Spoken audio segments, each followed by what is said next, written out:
मला जे काही भिवंडीतनं समजलं, दोन्ही समाजातनं समजलं की दंगल झाली असती जर या माणसांनी मध्ये उडी घेतली नसती. त्या माणसांनी मध्ये उडी घेतली आणि दंगल थांबली. आता दंगल थांबवल्यानंतर जर त्याला हे बक्षीस मिळणार असेल तर डिमॉरलायझेशन म्हणजे पोलीस याचं मनोबल खच्चीकरण करण्याचं, पोलिसांचं मनोबल खच्चीकरण करण्याचं काम चालू. अंतर्गत मला हेही माहिती आहे की पोलीस अधिकाऱ्यांनी प्रचंड विरोध केला या बदलीला, पण तरी देखील ही बदली करण्यात आली. यामागे बीजेपीचा तिथला एक राजकीय नेता ही दंगल घडवू इच्छित होता. ती दंगल झाली नाही आणि त्याचे परिणाम त्या डीसीपीला भोगावे.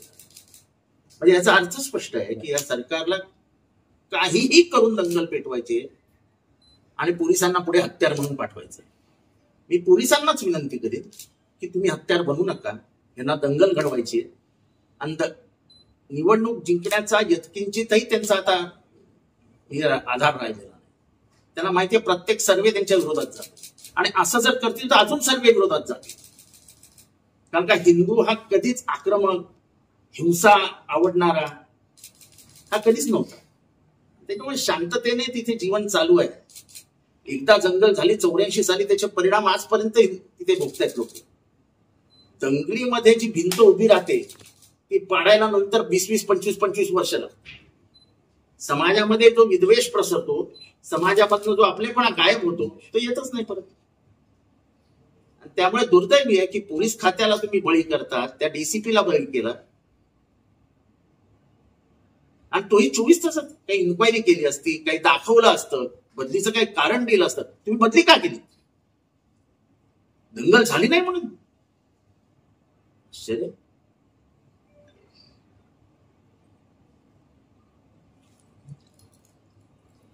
सर, कांदळावरून वाचवण्यासाठी 120 कोटीचं टेंडर सरकार काढतं. हे भ्रष्टाचार सोडून द्यावं. त्या भ्रष्टाचाराचा पाचबीला पुजलाय त्यांच्या. काल बिहारमध्ये निवाडा नावाच्या गावामध्ये 80 दलितांच्या झोपड्या, दलितांचं अख्खं गाव जाळण्यात आलं. कुठे समानता? एकीकडे अॅनिहिलेशन ऑफ कास्ट म्हणजे जातीयवादाचं समूच्चाटन. हे बाबासाहेबांचं म्हणणं होतं. हे समूच्चाटन तर होताना दिसतच नाही, किंबहुना जातीयवाद वाढताना दिसतोय आणि त्याला खतपाणी घातलं जाते. बीजेपी 400 पार जर झालं असतं तर काय झालं असतं याचा विचार करा. संविधान पण मदतीला नसतं आणि सगळे दलित उघड्यावर आले असते. कमीत कमी आज संविधान तरी मदतीला आहे. आमच्यासारखी माणसं तरी येत बोलायला. इथनं तेजस्वी यादवनी जोरदार स्टेटमेंट दिलंय. काय चालू आहे? हिंदू, मुसलमान, दलित, सवर्ण या देशात राहायचं कोणी? एकदा ठरवा आता. म्हणजे माझ्या अंदाजाने बेलचीमध्ये जे हत्याकांड झालं होतं आणि इंदिरा गांधी बेलचीला गेल्या होत्या, ते बेलची पण बिहार मधलंच गाव होतं. असंच दलितांना मारण्यात आलं होतं. त्याच्यानंतर हा प्रकार घडतोय. तेव्हा इंदिरा गांधींना जाण्या वाचून रोखलं होतं. इंदिरा गांधी हत्तीवर बसून बेलचीला गेले होते आणि लाखो आदिवासी आणि मागासवर्गीय उभे होते इंदिरा गांधींच्या स्वागताला. आणि त्यानंतर लगेच त्यांनी 80 सालची निवडणूक जिंकली. एवढा प्रवास केला आपण, म्हणजे एवढं विकसनशील देश भारत झाला आणि काय बघतोय तर दलितांचं गावच जाळून टाकलं. काय दलितांनी जगू नये भारतात? त्यांची परिस्थिती काय दलितांची? आजही आपण त्यांना गावाच्या बाहेर बघतो. आजही ठाण्यामध्ये चांगल्या चांगल्या गटारांमध्ये, नाल्यांमध्ये कोण उतरतं?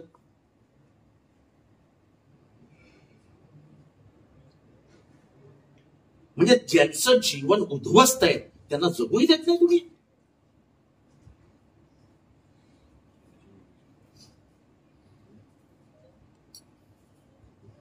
आणि अशा अत्याचाराविरुद्ध, अनाचाराविरुद्ध बोललंच पाहिजे. खुल्या मनाने बोललं पाहिजे. त्यांनी का सहन करावं हे?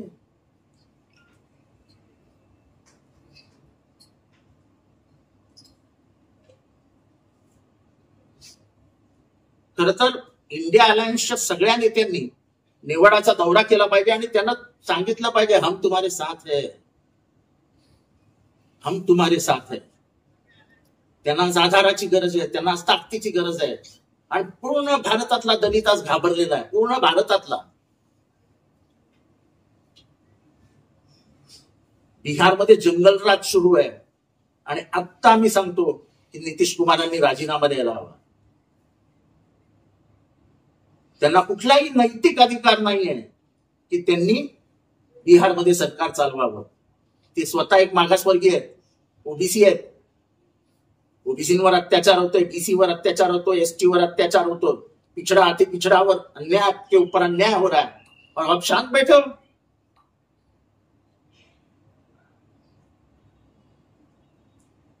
आप तो लोहिया जी की बात करते थे, आप तो कर्पूरी ठाकुर जी की बात करते थे. कहां गए लोहिया जी और कहां गए Karpoori Thakur ji?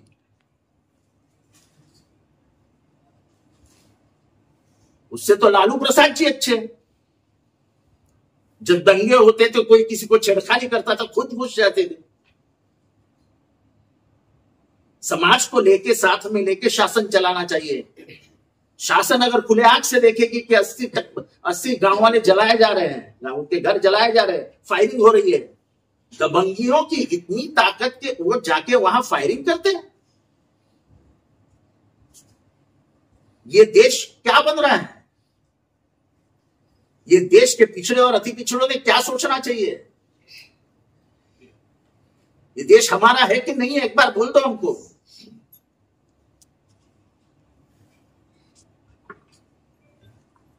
One nation one election, one nation one election one leader.